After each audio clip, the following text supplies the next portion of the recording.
ஆண்டவரும் இரட்சகருமான இயேசு கிறிஸ்துவின் ஈடு இணையற்ற நாமத்தில் அன்றன்றுள்ளப்பம் வாசகர்களுக்கு எங்கள் அன்பின் வாழ்த்துக்கள்.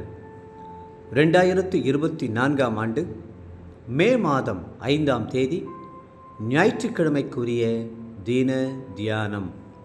இன்றைய தலைப்பு வெளிச்சம்.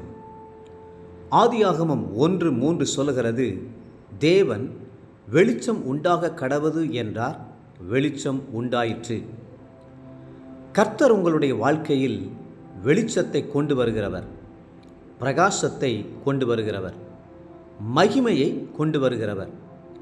இருளிலிருந்து வெளிச்சத்தை அற்புதமாய் சிருஷ்டித்த தேவன் உங்களுடைய வாழ்க்கையிலும் இருளை நீக்கி மன மகிழ்ச்சியையும் மன நிறைவையும் சந்தோஷத்தையும் சமாதானத்தையும் சிருஷ்டிக்க வல்லவராயிருக்கிறார்.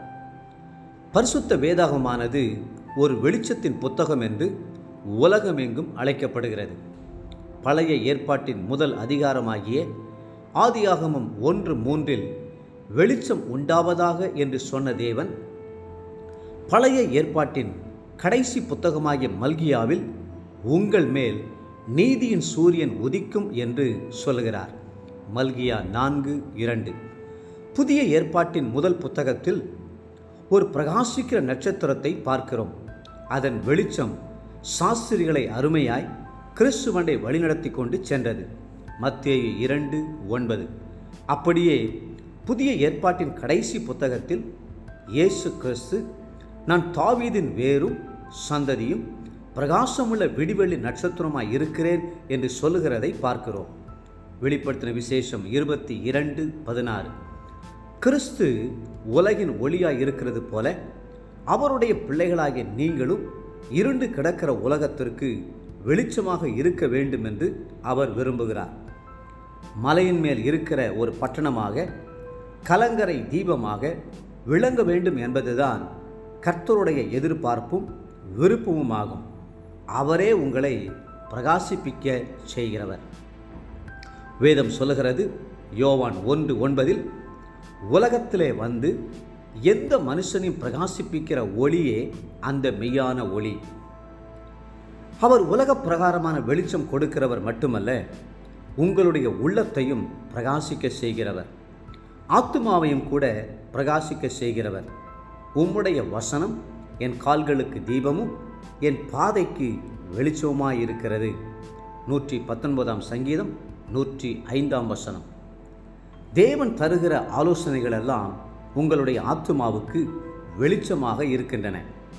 பாதை தெரியாமல் திகைக்கும் போது, நான் உன்மேல் என் கண்ணை வைத்து உனக்கு ஆலோசனை சொல்லுவேன் என்று சொல்லி உங்கள் பாதைகளுக்கெல்லாம் வெளிச்சம் தருகிறார்.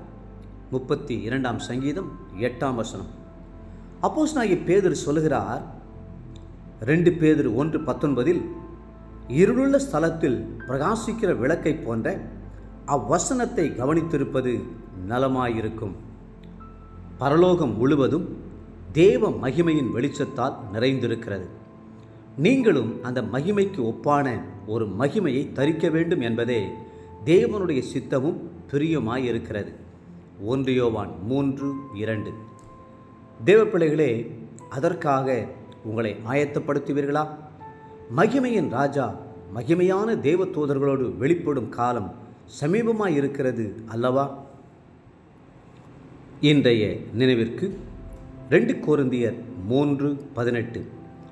நாம் எல்லாரும் திறந்த முகமாய் கர்த்தருடைய மகிமையை கண்ணாடியிலே காண்கிறது போல கண்டு, ஆவியாயிருக்கிற கர்த்தரால் அந்த சாயலாகத்தானே மகிமையின் மேல் மகிமையடைந்து மறுரூபப்படுகிறோம்.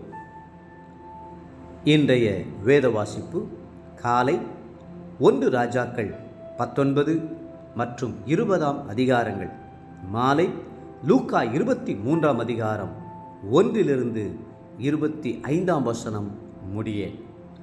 அன்புக்குரிய அன்றன்றுள்ளப்பம் வாசகர்களே, மீண்டும் உங்களை வாழ்த்துகிறோம். உலகத்திற்கு ஒளியாயிருங்கள். கர்த்தருடைய மகிமையை மற்றவர்களுக்குள் பிரகாசியுங்கள். கர்த்ததாமே உங்களை ஆசீர்வதித்து மென்மேலும் உயர்த்துவாராக. ஆமேன்.